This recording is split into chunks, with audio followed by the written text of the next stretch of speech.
दोस्तों, एक मुल्क का बादशाह बहुत रहमदिल और नेक था। रियाया के हक में बहुत अच्छा था। चुनांचे तमाम रियाया इससे मोहब्बत करती थी और इसे खूब दुआएं देती थी।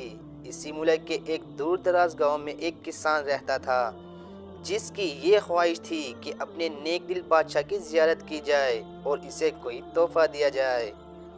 इसने अपनी बीवी से मशवरा किया कि मैं बादशाह को मिलने के लिए जाना चाहता हूँ और मेरी ख्वाहिश है कि मैं इसे कोई तोहफा भी दूँ। तुम मुझे मशवरा दो कि मैं बादशाह के लिए क्या तोहफा लेकर जाऊँ।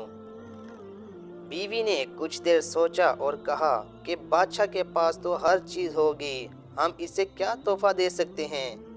हाँ, मेरा एक मशवरा है कि हमारे घर के पास बहने वाले चश्मे का पानी बहुत मीठा और ठंडा है और ऐसा पानी पूरे मुल्क में कहीं भी नहीं होगा, हत्ता के बादशाह के पास भी नहीं होगा।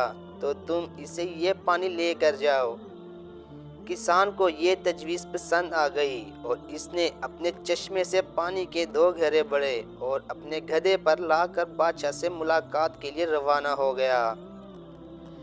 कई हफ्तों के सफ़र के बाद किसान बादशाह के महल तक पहुंच गया और इससे मुलाकात की इजाज़त चाही। इजाज़त मिलने पर बादशाह को तोहफा पेश किया और इसे बताया कि ये मेरे गांव के चश्मे का पानी है और ऐसा मीठा और ठंडा पानी आपको पूरे मुल्क में कहीं भी नहीं मिलेगा। बादशाह के इशारे पर वजीर ने घड़े का ढक्कन उठाया तो कई हफ्तों के सफ़र की वजह से पानी में बदबू पैदा हो गई थी। वजीर ने बादशाह की तरफ देखा तो बादशाह ने इसे खामोश रहने का इशारा किया और बाआवाज़ बुलंद कहा कि हम इस तोहफे से बहुत खुश हुए और खजांची को हुक्म दिया कि इस किसान के घोड़े को सोने से भर दिया जाए। किसान बहुत खुश हुआ। बादशाह ने वजीर को बुलाकर चुपके से कहा कि पानी को गिरा देना और वापसी पर इस किसान को इस रास्तों से गुजारना जहां हमारे चश्मे हैं, ताकि इसे इल्म हो कि हमारे पास पानी के कितने चश्मे हैं और इनका पानी कितना फरहत बख्श है। चुनांचे जब किसान को इनामात देने के बाद इन चश्मों के पास से गुजारा गया तो वो समझ गया कि इसका तोहफा कितना हकीर था, लेकिन बादशाह ने इसके हकीर तोहफे को भी कबूल करके इसे इनाम से नवाजा। इसके दिल में बादशाह के लिए मोहब्बत और अकीदत और भी बढ़ गई और किसान खुशी खुशी अपने घर वापस लौट गया।